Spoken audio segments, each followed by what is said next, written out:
त्याला धारदार हत्याराने त्याला तोडण्याचा जबरदस्तीने प्रयत्न केल्याचे दिसतात. आपल्याला सरळ सरळ दिसतं की हे तोडायसाठी त्यांनी प्रयत्न केलेला होता, जेणेकरून हा शिल्प सगळं भग्न होईल, खराब होईल.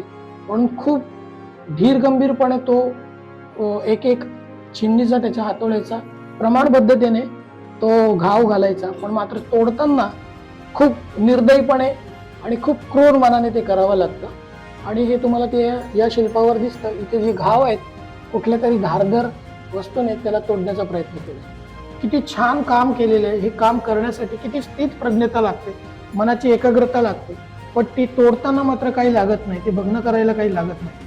पण बनवण्यासाठी मात्र चित्ताची एकाग्रता लागते. ते हवेच्या उलट दिशेने उडतायत आणि कारण ते हवेतून झरझर प्रवास करतायत हे याच्यातून दिसतं.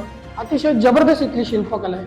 अतिशय उत्कृष्ट उन्नत अवस्थेला पोहोचलेली इथली शिल्पकला आहे. हे टिकून ठेवण्याची जबाबदारी आपली आहे. भारतीय नागरिक म्हणून प्रत्येकाची ही जबाबदारी आहे की आपण हे आपली जी सांस्कृतिक ठेव आहे, लेण्या ह्या कुठल्याही एका विशिष्ट वर्गाचं नाही, विशिष्ट धर्माची नाही आहे, होत्या त्या भारतीय पण आता भारतीय संस्कृती म्हणून बाबासाहेबांनी, परमपूज्य डॉक्टर बाबासाहेब आंबेडकर यांनी संविधानाच्या माध्यमातून सगळ्यांसाठीची ही वास्तू भारतीय संविधानाच्या माध्यमातून प्रत्येक नागरिकाची आहे. हे अधिकार प्रत्येक नागरिकाला त्यांनी दिलेले आहेत.